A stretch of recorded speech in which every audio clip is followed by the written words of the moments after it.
नमस्कार मित्रों। उम्मीद है आप सभी लोगों का सेकंड पेपर पहले पेपर की अपेक्षा बहुत शानदार गया होगा।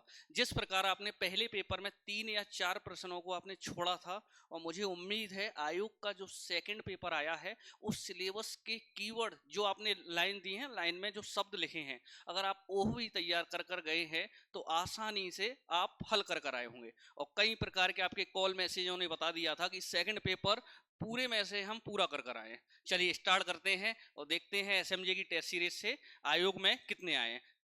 सेकंड पेपर जो आयोग का हुआ है उसमें सारे क्वेश्चंस, अधिकतर पूरे क्वेश्चंस डिक्टो छप कर आए हैं। जहां तक कि मुझे कहने में भी खुशी हो रही है कि जो आपका 10 नंबर का कॉलेजियम प्रणाली आया था, और यह प्रश्न मैं दावे से बोल सकता हूं, मुझे उम्मीद नहीं है कि किसी ने पूछा है कि नहीं पूछा, लेकिन एसएमजे ने ये प्रश्न हमारा 10 नंबर में पूछा है। इसको भी मैं प्रमाण के साथ आपके सामने लाया हूं, तो एक बार देखते हैं। तो चलिए स्टार्ट करते हैं।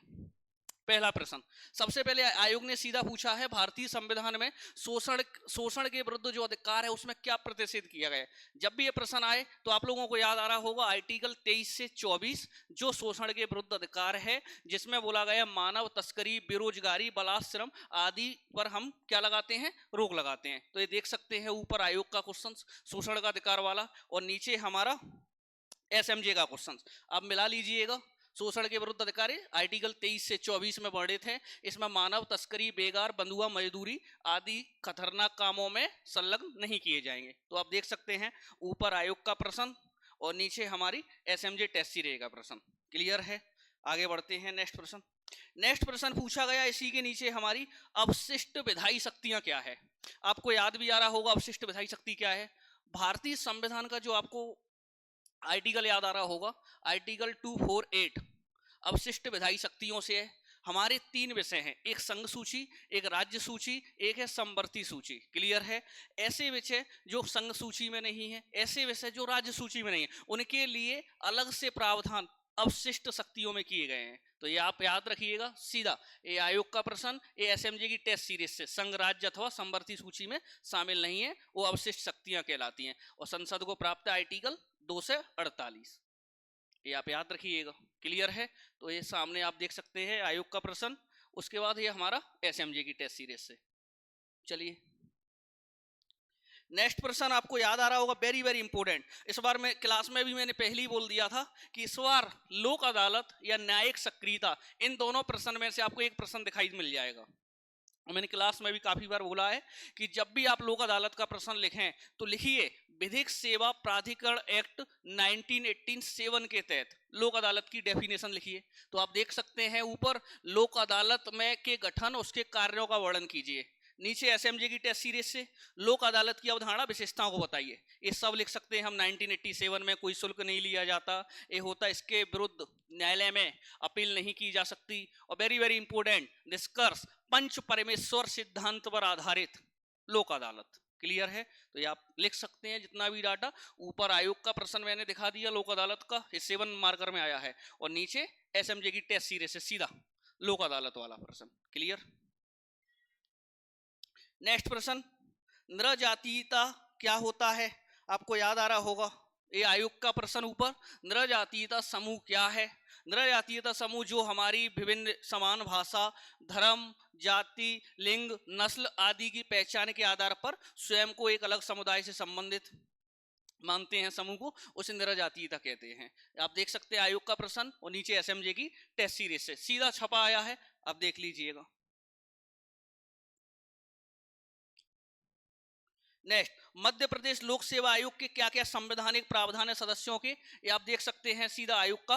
और नीचे हमारे आयोग का टेस्ट सीरीज में पूछा आलोचनात्मक मूल्यांकन कीजिए, कि सदस्यों के बारे में भी है इसमें, और प्लस इसकी आलोचनात्मक मूल्यांकन, इसकी सीमाएं क्या क्या समस्याएं हैं। तो इस प्रश्न में हम दोनों डायमेंशन कवर कर सकते हैं और अंत में शानदार लेवल का निष्कर्ष लिख सकते हैं कि वर्तमान में मध्य प्रदेश लोक सेवा आयोग पारदर्शिता एवं निष्पक्षता के लिए जाना जाता है।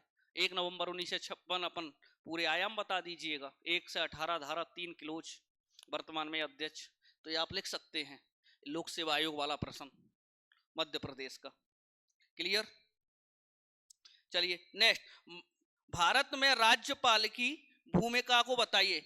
वेरी वेरी इंपॉर्टेंट प्रश्न, आपको याद आ रहा होगा, ये आयोग ने 10 नंबर में पूछा है भारत में राज्यपाल की भूमिका। और मुझे तो उम्मीद है कि जो 10 नंबर के प्रश्न आए हैं उनमें से आपको एक प्रश्न करना है, लेकिन अथवा वाले भी मैं लाया हूं आपके सामने कि अथवा के भी प्रश्न फंसे हैं सीधे डायरेक्ट टेस्टों से।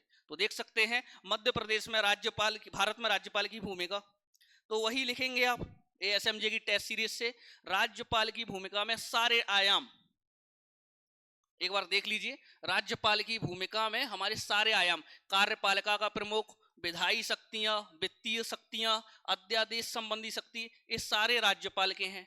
आपको याद आ रहा होगा आर्टिकल 153 में भारत का राज्यों में, एक राज्य में, प्रत्येक राज्य में एक राज्यपाल होता है। आर्टिकल 54 राज्यपाल एक कार्यपालिका का प्रमुख, संवैधानिक प्रमुख होता है। तो इस सब हम डायमेंशन से कर देंगे। क्लियर हो रहा है? 1 से 23 में हमारा राष्ट्रपति अध्यादेश जारी करता है, 2 से 13 में हमारा राज्यपाल जारी करता है। तो जितने भी आयाम थे, जो 10 नंबर का प्रश्न मैं यहां पर आपको बता रहा हूं कि राज्यपाल की भूमिका, ये आप देख सकते हैं स्क्रीन पर पूरा क्लियर है। तो 10 नंबर का सीधा प्रश्न एसएमजे टेस्ट सीरीज से। नेक्स्ट, मानव अधिकार आयोग। मुझे उम्मीद है, मैंने क्लास में भी कई बार बोला है कि इस बार एमपीपीएससी ने क्या किया है, 24 के मेंस में महिला आयोग पूछा था। आयोग ने 10 नंबर में कि महिला आयोग के कार्य, महिला आयोग की सीमाएं बताइए, लेकिन मैंने बोला इस बार महिला आयोग नहीं आएगा, इस बार हाईलाइट है मानव अधिकार आयोग। तो याद रखिएगा मध्य प्रदेश मानव अधिकार आयोग के सीधे कार्य आए हैं, और उसको हम अच्छे लेवल से लिख देंगे हम कि गठन कब है, क्या क्या चीज है, समझ में आ रहा है। और जब भी ये लिखेंगे मानव अधिकार आयोग का, तो स्पेशली लेवल से प्रमाण लिखेंगे कि धारा 21 में मानव अधिकार आयोग के कार्य हैं। धारा 21 स्पेशली लेवल से जब आप ये लिखोगे तो ऑटोमेटिक है। और फिर सबके क्या कार्य है, जो भारत के मानव अधिकार आयोग के कार्य हैं, वो राज्य के मानव अधिकार आयोग के कार्य है।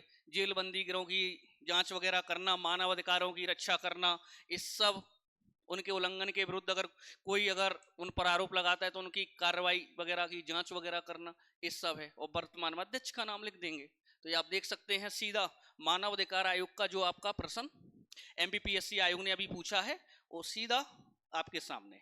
नेक्स्ट, बहुत शानदार प्रश्न, मध्य प्रदेश में नक्सलवाद वाला पूछा गया है, और ऊपर है हमारा, एक बार आप देख लीजिए, मध्य प्रदेश में नगरीय स्थानीय स्वशासन की व्यवस्था और सरकार किस प्रकार नियंत्रण करती है। जैसे ही दोनों प्रश्न आए तो आपको खुशी होनी चाहिए, इस बार नक्सलवाद वैसे भी हाईलाइट था। बालाघाट हमारा और मध्य प्रदेश नक्सल मुक्त हो चुका है, इसलिए आयोग ने जरूर पूछा, करंट का क्वेश्चन है। तीसरा मुझे याद आ रहा है कि हमारे माननीय गृह मंत्री अमित शाह जी ने लक्ष्य रखा था, आपको याद आ रहा होगा, हमारे माननीय गृह मंत्री अमित शाह जी ने लक्ष्य रखा था 31 मार्च 2026 को पूरा भारत क्या हो जाएगा, नक्सलवाद से मुक्त हो जाएगा। ये याद रख लीजिए। और मध्य प्रदेश ऑलरेडी हो चुका है।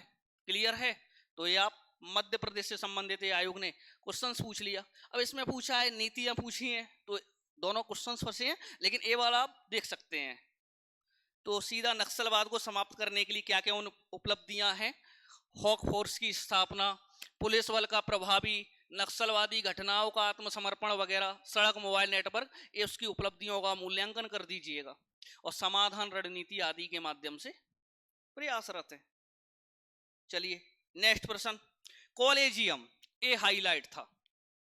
कॉलेजियम प्रणाली क्या होती है, आपको याद आ रहा होगा, 99वां संविधान संशोधन, राष्ट्रीय न्यायिक नियुक्ति आयोग, कुछ लग रहा है वहीं से संबंधित तो नहीं है।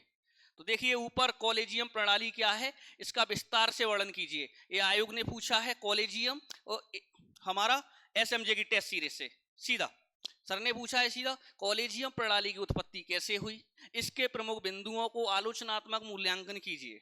तो सारे डायमेंशन ओपन है, सब लिख देंगे हम कि प्रथम न्यायाधीश मामला 81 में आया था, द्वितीय न्यायाधीश मामला 1993 में आया, तृतीय न्यायाधीश मामला 1998 में आया, और वर्तमान में इसकी संरचना है 1+4, 1+4 कॉलेजियम में है, और इसके तहत क्या क्या चीजें होती हैं पूरा डायमेंशन कर दीजिए ऑटोमेटिक। क्लियर है? ये आपके सामने आयोग ने कॉलेजियम 10 नंबर में पूछा है, तो ये आपके सामने 10 नंबर में सीधा एसएमजे से। क्लियर? चलिए आगे बढ़ते हैं। आयोग ने सीधा पूछा है कि भारतीय संविधान का आर्टिकल 324(1) के निर्वाचन के संबंध में क्या क्या वर्णन है। जब भी आर्टिकल आता है तो आप लोगों को याद आ रहा होगा कि 324 से लेके 329 तक भारत निर्वाचन आयोग का वर्णन है, और स्पेशली लेवल से 2 नंबर में आया 324(1) क्या है, तो आप लिख दोगे नॉर्मल। सर ने 7 नंबर में पूछा था तो सीधा लिख देंगे कि निर्वाचन आयोग से संबंधित है आर्टिकल 324 निर्वाचन के अधीक्षण, निर्देशन, नियंत्रण का निर्वाचन आयोग में सभी कार्य सम्मिलित होंगे। 324 है। 324(2) में मुख्य निर्वाचन होगा प्लस अन्य निर्वाचन आयोग के बारे में बताया गया है। तो इस आपके सामने क्लियर।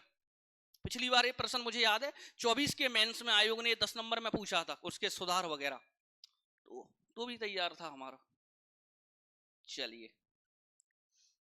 सीधा 2024 की स्थिति बताइए, करंट से संबंधित। आपको ऑलरेडी याद आ रहा होगा कि वर्तमान में भारत के किन्हीं 4 राष्ट्रीय दलों के नाम लिखिए। तो आप लिख सकते हैं कि हमारी कितनी पार्टियां हैं, भारतीय जनता पार्टी, कांग्रेस वगैरह, ये सब आप लिख सकते हैं हमारे। क्लियर है। तो ऊपर आयोग का प्रश्न और नीचे एसएमजे की टेस्ट सीरीज से सीधा प्रश्न, ये आपके सामने दिखाई दे रहा होगा। चलिए गैर सरकारी संगठन से आप क्या समझते हैं। आयोग ने 2 नंबर में पूछा है तो मैं आपके सामने सीधा 7 नंबर का लेकर आ गया। ये आप देख लीजिए, गैर सरकारी संगठन से आप क्या समझते हैं, और सीधा आया है 7 नंबर में। सर ने पूछा है कि गैर सरकारी संगठन के उद्देश्य ऐसे संगठन जो शोषित हुए, पीड़ित हुए पर्यावरण हितों के संरक्षण के लिए गठित किए जाते हैं, वही गैर सरकारी संगठन कहलाते हैं, एनजीओ। कई बार मैं क्लास में भी बोलता हूं, विधायिका, कार्यपालिका, न्यायपालिका के अलावा मीडिया लोकतंत्र का चौथा स्तंभ है, लेकिन एनजीओ जो है हमारा लोकतंत्र का कौन सा स्तंभ माना गया है, 5वां स्तंभ। ये आप याद रखिएगा, एनजीओ हमारा 5वां स्तंभ है लोकतंत्र का। तो क्लियर है, सीधा डेफिनेशन पूछी गई है। और हाँ, खुशी की बात कि इस पेपर में एनजीओ की 2 परिभाषा आई हैं। एक में पूछा गया एनजीओ क्या है, दूसरे में पूछा गया एनजीओ क्या है इसके उद्देश्य बताइए। तो एक ही पेपर में है एनजीओ के 2 प्रश्न रिपीट हुए। ठीक है, पेपर तो इजी था। चलिए आगे बढ़े। नेक्स्ट वेरी वेरी इंपॉर्टेंट, बहुत शानदार प्रश्न।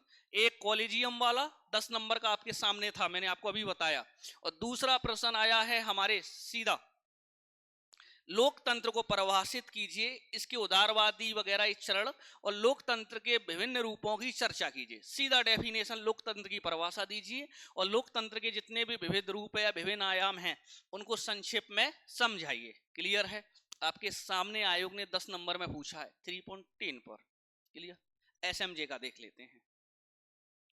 एसएमजे की टेस्ट सीरीज से सीधा लोकतंत्र क्या है, इसके विविध रूपों का संक्षेप में विवरण कीजिए। देखिए लोकतंत्र क्या है, विविध रूप। नंबर 1 शास्त्रीय लोकतंत्र, बहुलवादी लोकतंत्र, सहभागी, विमर्शी और जनतावादी। इस सब एक्सप्लेन कर देंगे। और अंत में very very important, Abraham Lincoln के अनुसार लोकतंत्र की डेफिनेशन लिखेंगे। याद आ रहा होगा, अब्राहम लिंकन के अनुसार कि लोकतंत्र जनता का, जनता के द्वारा, जनता के लिए स्थापित किया गया शासन ही लोकतंत्र कहलाता है अब्राहम लिंकन के अनुसार। इसके पूरे आयाम बता देंगे और शानदार 3 लाइन का या 4 लाइन का एक निष्कर्ष लिख देंगे। हो गया खत्म। देख लीजिए जरा एक बार, ये आयोग का प्रश्न, ये नीचे एसएमजे का प्रश्न लोकतंत्र वाला। क्लियर। चलिए नेक्स्ट, राम मनोहर लोहिया के आर्थिक विचार पूछे गए हैं भैया। आर्थिक देख लीजिए, समाजवादी अर्थव्यवस्था से क्या संबंधित है, उनके अर्थव्यवस्था से संबंधित विचार पूछे गए हैं। चलिए ये ऊपर आयोग का प्रश्न, ये नीचे आप देख सकते हैं हमारी एसएमजे टेस्ट सीरीज से। लोहिया बोलते हैं कि आर्थिक जो समानता है वो कायम रखने की दृष्टि से संपत्ति वर्गों के विशेष अधिकार की समाप्ति पर बल दिए जाना चाहिए। ये लोहिया जी के विचार हैं। तो आप देख सकते हैं राम मनोहर लोहिया का आर्थिक आया है, यहाँ एसएमजे की टेस्ट सीरीज से आर्थिक मिला लीजिए आप। क्लियर। नेक्स्ट प्रश्न, मध्य प्रदेश में लोक सेवा गारंटी अधिनियम, बहुत शानदार प्रश्न आया है। मध्य प्रदेश में लोक सेवा गारंटी अधिनियम 2010 की विशेषता बताइए क्या क्या है। आप सीधा लिख सकते हैं कि नागरिकों की सेवा में गुणवत्ता वगैरह समय आयोग का, ये नीचे हमारी एसएमजे टेस्ट सीरीज का प्रश्न, लोक सेवा गारंटी अधिनियम के प्रमुख प्रावधान क्या क्या है, मुआवजा वगैरह, कितनी राशि, सब चीजें, उल्लंघन पर सजा वगैरह सारे प्रावधान हैं और क्या क्या होता है, ये सब आप देख सकते हैं। क्लियर। ऊपर आयोग का प्रश्न, लोक सेवा गारंटी अधिनियम, और नीचे एसएमजे की टेस्ट सीरीज से। चलिए, बहुत शानदार। मैंने आपको बताया था नक्सलवाद वाला प्रश्न भी फंसा है, लेकिन उसमें पूछा गया है कि वर्तमान में उसकी नीति पूछी गई है, तो सर ने नक्सलवाद की उपलब्धि वगैरह सारे आयाम कवर कर दी थोड़ा। दूसरा एक और ऊपर है हमारा अथवा से पहले कि मध्य प्रदेश में नगरीय स्थानीय शासन की प्रशासन वगैरह को संक्षेप में बताइए। तो याद आ रहा होगा मध्य प्रदेश में शहरी, ये आयोग का प्रश्न नगरी वाला, और नीचे एसएमजे का। मध्य प्रदेश में शहरी स्थानीय शासन के समक्ष क्या क्या चुनौतियां हैं, वही प्रशासन वाली पूछी गई हैं, उसको संक्षेप में बताइए। तो आपको याद आ रहा होगा 73वां जो संशोधन हुआ था उसके दौरान पंचायतें जोड़ी गई थी, 3 प्रकार के थे, जिला पंचायत, जनपद पंचायत, ग्राम पंचायत। 74 वाले में नगर निगम, नगर पालिका, नगर पंचायत। तो पूछा गया शहर वाला, तो यह हम लिख सकते हैं पूरा एक एक लेवल से क्या क्या है। क्लियर है। ये अब देख सकते हो आयोग का प्रश्न, एसएमजे का। प्रशासन व्यवस्था पर प्रकाश डालें, प्रशासनिक चुनौती क्या क्या है। क्लियर है। नेक्स्ट, पुरुषार्थ क्या है, इसके प्रकार बताइए। जैसे ये प्रश्न आता है आप लोगों को याद आ जाता है, ये देखिए एक बार आयोग का प्रश्न एसएमजे की टेस्ट सीरीज से। पुरुषार्थ क्या है, आपको याद आ रहा होगा, पुरुषार्थ अंतिम व्यक्ति का लक्ष्य है कि हमें मोक्ष प्राप्त करना है, याद आ रहा होगा। इसके हमारे 4 भाग हैं, धर्म, अर्थ, काम, मोक्ष। चारों को एक्सप्लेन कर देंगे और शानदार एक लेवल का निष्कर्ष लिख देंगे कि अंतिम मार्ग हमें मोक्ष प्राप्त करना ही पुरुषार्थ का अंतिम लक्ष्य माना गया है, ये लिख देंगे। और शानदार इंट्रो में किसी किताब में वर्णन है, ब्राह्मण ग्रंथ वगैरह कोई भी, उसके अनुसार बता दीजिएगा। ये आपके सामने देख सकते हैं, ये आयोग का प्रश्न। तो मैं वही बोल रहा हूं, चीजें बहुत आसान हैं, बस आपको सिलेबस के जो कीवर्ड हैं, सिलेबस की जो लाइन है, उसको अगर आप अच्छे लेवल से पढ़ कर गए हैं, लिख कर गए हैं, तैयारी की है, तो आसानी से आप पेपर को हल कर कर आएंगे, और जैसा करके आए हैं सभी लोग। तो क्लियर है। पुरुषार्थ क्या है ये आपके सामने देख सकते हैं, पुरुषार्थ का 4 प्रकार। क्लियर। नेक्स्ट, एक व्यवस्था के रूप में जाति की विशेषताओं का वर्णन कीजिए। ये आपका 10 नंबर में प्रश्न आया है, एक बार देख लीजिए। एक व्यवस्था के रूप में जाति की विशेषताएं, सिलेबस की लाइन है जाति, याद आ रहा होगा सीधा। अब देखिए सर ने सीधा दिया है, जाति व्यवस्था की उत्पत्ति क्या है, उसके सिद्धांत क्या है और विशेषता क्या है। तो ये आप लिख देंगे सीधा, जाति व्यवस्था सामाजिक संरचना से संबंधित है, और अंत में अंतर विवाही व्यवस्था इसकी विशेषता है, जन्म आधारित सदस्यता, ये सारे आयाम आप कवर कर देंगे। तो देख लीजिए आयोग ने 10 नंबर में जाति वाला पूछा है और ये वाला, और ऊपर वेरी वेरी इंपोर्टेंट, कभी नहीं भूलेंगे, नातेदारी की जो श्रेणियां भी है ये भी एसएमजे की टेस्ट सीरीज से फंसा है, और नीचे जाति वाला भी। तो कहने का मतलब अथवा भी मिल रहा है। अब आप सोच सकते हो कि सिलेबस की लाइन हर एक कवर की गई है। क्लियर। चलिए नेक्स्ट, 73वें संविधान संशोधन को पंचायती राज व्यवस्था को समझाइए। आपके सामने है 73वां संविधान संशोधन पंचायती राज व्यवस्था बताइए। तो हम सीधा बता सकते हैं कि 73वां सर ने पूछा है, उसके पूर्व पश्चात आयोग ने टिप्पणी की है, उसको समझा दो। तो हम ऑलरेडी लिख देंगे 73वां संशोधन 1993 में हुआ था, जिसके तहत 11वीं अनुसूची जोड़ी गई थी। 3 भाग थे, जिला पंचायत, जनपद पंचायत, ग्राम पंचायत। सबको एक्सप्लेन कर दीजिए, ये आप देख सकते हैं एसएमजे की टेस्ट सीरीज। क्लियर। चलिए, ग्रामीण नेत्र तत्व की समीक्षा कीजिए। आप देख सकते हैं ग्रामीण नेत्र तत्व की समीक्षा कीजिए, और ये आयोग का प्रश्न ये एसएमजे की टेस्ट सीरीज से, ग्रामीण नेत्र तत्व। देख लीजिए, ग्रामीण नेतृत्व को क्या क्या है, नेतृत्व क्षमता, कौशल का विकास, महिला एवं नेतृत्व, जातिवाद से संबंधित, ये सब हम कवर कर देंगे। तो देख लीजिए एक बार, क्लियर। नगरीकरण की परिभाषा देखिए, नगरीकरण क्या है, जो क्षेत्रफल, जनसंख्या आदि की वृद्धि की प्रक्रिया है। तो आप देख सकते हैं आयोग ने पूछा है 2 नंबर में सिलेबस की लाइन उठाकर, नगरीकरण क्या है, वैश्वीकरण क्या है, समुदाय क्या है, संस्था क्या है, पुरुषार्थ क्या है। तो जो शब्द दिए हैं ना आयोग ने वही पूछे हैं, बिल्कुल भी भटकाव नहीं है। तो देखिए आयोग का प्रश्न नगरीकरण और एसएमजे की टेस्ट सीरीज से नगरीकरण की परिभाषा, क्लियर है। सर ने शहरीकरण भी पूछ लिया, दोनों में अंतर बता दो। औद्योगिकरण के कारण समाज में क्या क्या परिवर्तन हुए, बहुत शानदार प्रश्न है। आप देख लीजिए, ये आयोग ने 10 नंबर में पूछा है, औद्योगिकरण के कारण और समाज में परिवर्तन। एसएमजी ने सीधा ये आप देखिए 10 नंबर का पूरा प्रश्न, सिलेबस की लाइन मिला लीजिए, औद्योगिकरण के सामाजिक परिवर्तन का क्या प्रभाव है, उसके उदाहरणों का विश्लेषण कीजिए। तो देख सकते हैं आप कि आयोग का प्रश्न और नीचे एसएमजे टेस्ट सीरीज से सीधा प्रश्न, सामाजिक गतिशीलता में वृद्धि, परिवार व्यवस्था, नगरीकरण वगैरह, ये सब पूरा आप देख लीजिए। तो उम्मीद है क्लियर हुआ होगा। नेक्स्ट प्रश्न, वैश्वीकरण, 2 नंबर में नगरीकरण आया, अब आ गया वैश्वीकरण। देख लीजिए आप, आयोग ने सीधा पूछा है वैश्वीकरण क्या है, वैश्वीकरण, और नीचे आप देख सकते हैं एसएमजे टेस्ट सीरीज से, वैश्वीकरण वो प्रक्रिया जिसमें विश्व की अर्थव्यवस्था, समाज, संस्कृति वगैरह, क्लियर, जुड़ती हैं। राष्ट्रीय शिक्षा नीति के कोई 7 बिंदु, मुझे उम्मीद है क्लास में 10 बार भी बता दिया गया था कि इस बार शिक्षा नीति वैसे भी हाईलाइट है, तो जरूर बनना है। और आयोग ने कुछ नहीं पूछा, आयोग ने बोला है कि इसके सिर्फ 7 बिंदु बता दो, कब आई थी। तो जब भी ये प्रश्न आएगा तो मैंने क्लास में भी बोला था 29 जुलाई 2020 को कस्तूरी रंगन जी की अध्यक्षता में, इसरो के जो चेयरमैन थे उनकी अध्यक्षता में नई शिक्षा नीति आई थी, याद आ रहा होगा। पहली शिक्षा नीति याद आ रहा होगा 1968 थी, इसका उल्टा कर दिया दूसरी हमारी 86 थी, तीसरी शिक्षा नीति 2020 थी। तो ये आप लिख देंगे। और कब से हमारी, 29 जुलाई से, क्लियर।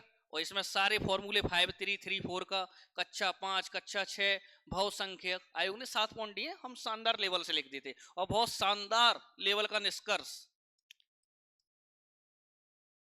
एसडीजी 4, सरकार का दायित्व है प्रत्येक व्यक्ति को गुणवत्तापूर्ण शिक्षा उपलब्ध करवाना, इसके लिए सरकार लगातार प्रयासरत है। ये निष्कर्ष में लिख देंगे एसडीजी 4, देख लीजिए, इस लेवल से खत्म करना था इस प्रश्न को,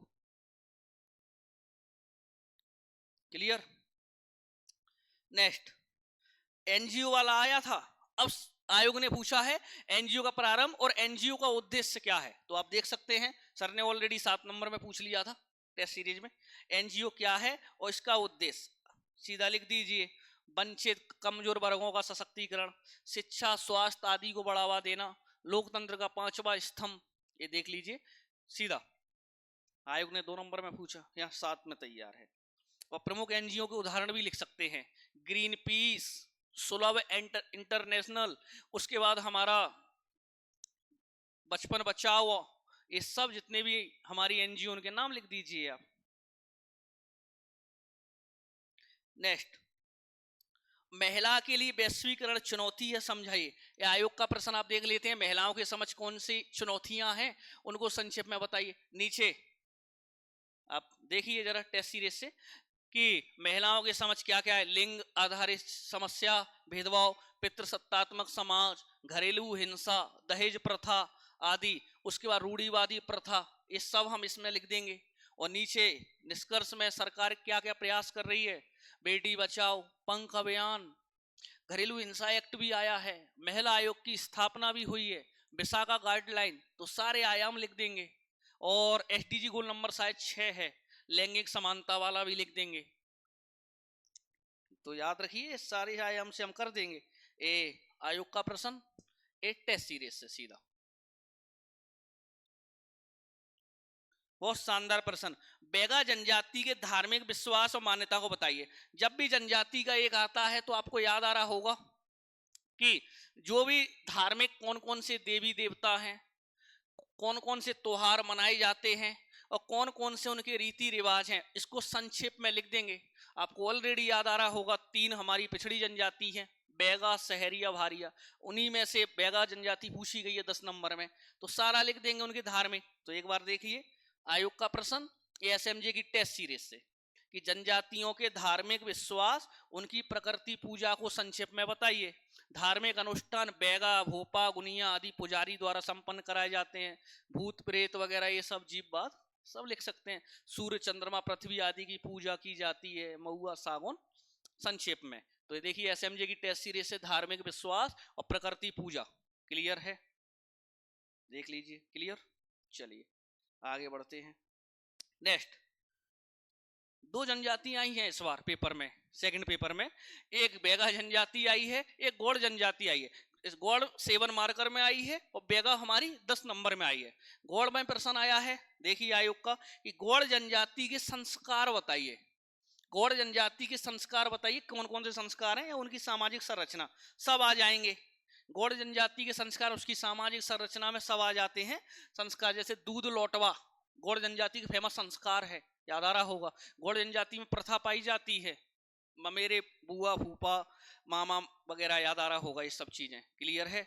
उसके बाद विनिमय विवाह होता है, गौड़ जनजाति का ये संस्कार है। सेवा विवाह होता है। तो इस संक्षेप में हम लिख सकते हैं गौड़ जनजाति का, क्लियर है। देख लीजिए भारत की सबसे बड़ी जनजाति, याद आ रहा होगा, लेकिन मध्य प्रदेश की सबसे बड़ी भील, क्लियर।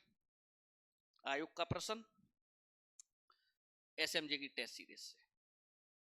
नेक्स्ट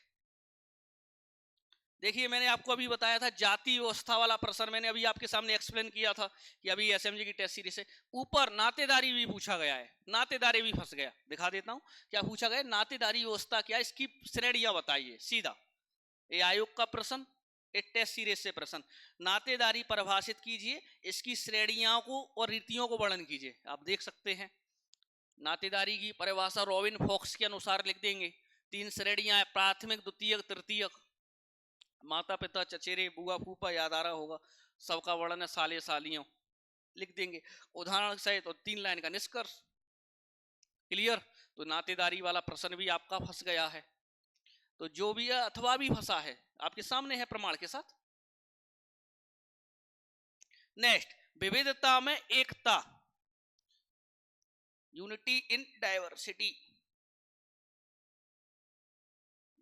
भारतीय संस्कृति में विविधता की अवधारणा आप देख सकते हो, धार्मिक आधार पर, भाषाई आधार पर, सांस्कृतिक आधार पर, सामाजिक आधार पर। चारों को एक्सप्लेन कर दीजिए और अंत में उनको लिख दीजिए, एक शानदार निष्कर्ष लिख दीजिए कि विविधता में एकता, वसुधैव कुटुंबकम, अधिकार अर्थात धरती ही परिवार है, ये संज्ञा दी गई है। G20 की थीम भी रह चुकी है, देख लीजिए। ये आयोग का प्रश्न एसएमजे की टेस्ट सीरीज से, क्लियर। नेक्स्ट घरेलू हिंसा का अर्थ क्या है, इसके कारण वगैरह बताइए। ये देख लीजिए आयोग का प्रश्न है हमारा एसएमजे की टेस्ट सीरीज से। घरेलू हिंसा क्या है, उसके प्रकार वगैरह सब प्रकार के, उसके प्रभाव और अंत में मूल्यांकन कर दीजिए। घरेलू हिंसा, घरेलू हिंसा एक्ट आपका कब आया था, 2005 में आया था। ये सब लिख देंगे हम, सब चीजें सारे आयाम से, एक एक चीज देख लीजिए। नेक्स्ट बहुत शानदार, सिडोली प्रथा। आपको याद आ रहा होगा, सिडोली प्रथा आयोग ने एंड में 2 नंबर में पूछी है। कोरक्कू जनजाति द्वारा मनाई जाती है। लकड़ी का एक स्तंभ गाड़ा जाता है मृतक की याद में, याद आ रहा होगा। तो वही लकड़ी का स्तंभ स्थापित करने की परंपरा ही सिडोली के कहा जाता है। तो ये देखिए ऊपर आयोग का प्रश्न सिडोली प्रथा और नीचे एसएमजे टेस्ट सीरीज से, क्लियर। नेक्स्ट समुदाय को स्पष्ट कीजिए, सीधा आप देख लीजिए आयोग का प्रश्न नीचे टेस्ट सीरीज से। समुदाय किसे कहते हैं, सर ने लाइन से 2 नंबर में पूछ लिए। समुदाय किसे कहते हैं, समुदाय का उद्देश्य क्या है, संस्था किसे कहते हैं। तो सारे आप देख लीजिए लाइन से, तो किसे कहते हैं, परिभाषा ना आ जाए, उद्देश्य ना आ जाए, तो आप लिख सकते हैं, क्लियर।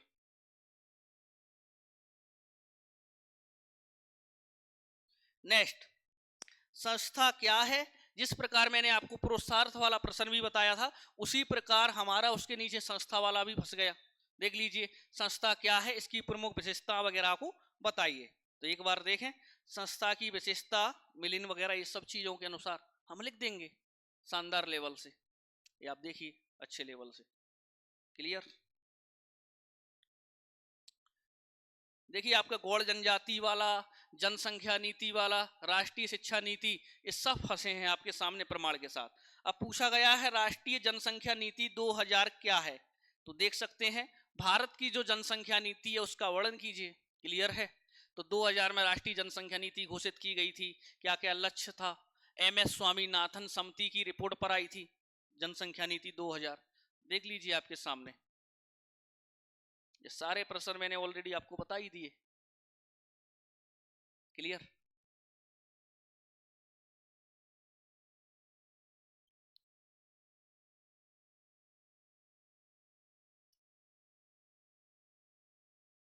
चलिए, हुआ। उसके बाद अब आप लोग देखिए जरा, जितने भी प्रश्न थे मैंने आपको सभी बता दिए। आयोग का जो सिलेबस था उससे आयोग ने बिल्कुल बाहर नहीं पूछा। उसकी हमेशा परंपरा रही है, जैसे पहले पेपर में 3 या 4 प्रश्न 2 नंबर के आते ही हैं टफ, इसलिए इस बार आए, 26 में भी आएंगे, 27 में भी आएंगे, हमेशा उसकी परंपरा है, उसको नहीं बदल सकते। लेकिन जितने भी आए हैं सब हमारे सिलेबस से आए। आज दूसरा पेपर, तीसरा पेपर भी, चौथा पेपर, जो भी हुए हैं सब सिलेबस से आयोग पूछ रहा है। तो बस इतना है कि जो सिलेबस के कीवर्ड है आप उसको पकड़ लीजिए अच्छे लेवल से, उसी से 2 नंबर, उसी से 7, उसी से 10 नंबर का फंस रहा है। और जितने भी प्रश्न थे मैंने आपके सामने वित्त प्रमाण के साथ रखे हैं। ए आयोग का प्रश्न, ए टेस्ट सीरीज से प्रश्न, बिल्कुल भी ऐसा नहीं कि ऐसा आएगा इसको ऐसा लिखना चाहिए, कैसा है, सब पढ़ रहे हैं, किताबों में सब कुछ है। बस फर्क इतना है कि कम चीजों में हमें कहां से मिल रहा है, उसको हम आसानी से लिख सकते हैं। क्लियर है? आप देख सकते हैं। क्लियर? धन्यवाद।